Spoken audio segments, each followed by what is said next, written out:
What if history could be coloured, brought to life, and taught through the women who rather shaped Africa?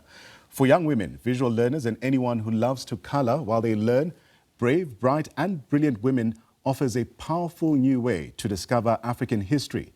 This beautifully illustrated children's book series also places African women at the heart of history, celebrating their leadership, their knowledge, their courage, and contributions. The stories too often marginalised or missing from formal education. Designed for primary age readers, the series combines storytelling and visual learning to inspire literacy, cultural pride, and a strong sense of identity. It also challenges the long-standing imbalance in historical narratives, where African women's achievements have too often been overlooked in favour of stories centred on men. At its heart, Africa Remembers Her is more than a book. It is a reclamation of history, placing African women where they belong, at the centre of the story. And to help us understand this inspiring series, we're now joined by its author, Tshireletso Moloi. Tshireletso, good to have you on the programme this afternoon. Firstly, what inspired you to create brave, bright and brilliant women? Yes, thank you for having me. What really inspired me to create the book was the fact that I only started learning about these remarkable women in my adulthood years, and I felt like that can't be right. I feel like we need to make sure that these stories reach children at a younger age so that they grow up knowing about these stories and understand that they are represented in many different ways. So for me, it was important that I help bring that representation forward and make sure that we're not only calling Africa the motherland, but we're also celebrating her daughters and making sure that their stories are being celebrated and are being shown to the kids, to everyone living in and around Africa. So I think that was the main reason for me. And why was it so important for you to even place African women at the centre of these stories? Maybe let's unpack that a bit more. I think because a lot of our history as Africans, one, it has been told through the colonial perspective, but the other aspect of it is that women in general, globally, our stories are lessened or omitted.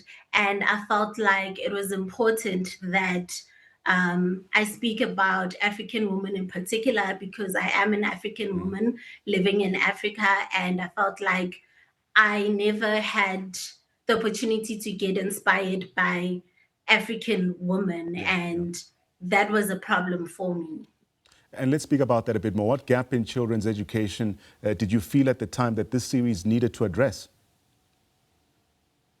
I think one of the gaps I've mentioned already, which was representation. I think representation is so important because if you grow up seeing people who don't look like you doing remarkable things, it's kind of hard for you to think that it's possible for you as well.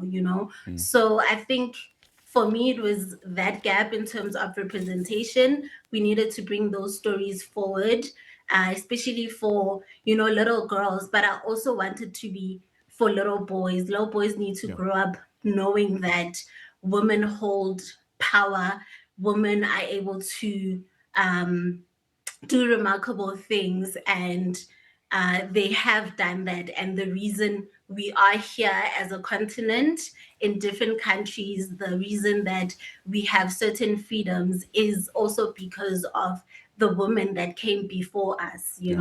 So that was the one gap, which was the representation. But another gap, I think, is history can be intimidating. And I felt like if I brought the book out as a coloring book and it has illustrations and short stories, then it's able to be less intimidating for kids, and they're able to then interact better with these stories and probably be more curious to then go on their own and do more research. Yeah.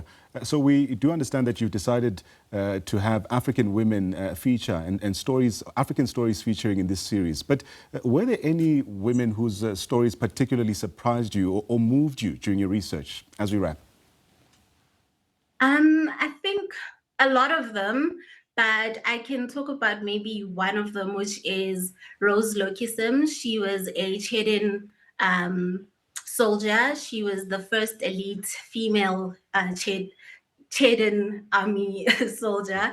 And I think for her, one of the things is I think it hit home for me because my mom is in the South African army. Her sisters are also in the South African army. So it kind of was like, oh, okay, this is a story about a woman in the army, and just seeing her perspective versus the stories that I've heard from Right. my own mother and my aunts.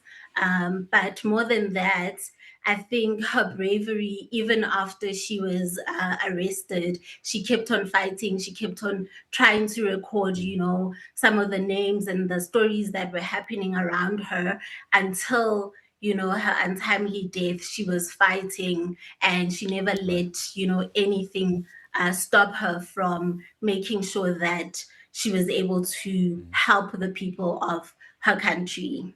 Tshireletso, let me thank you for your time in joining us this afternoon. That's Tshireletso Moloi.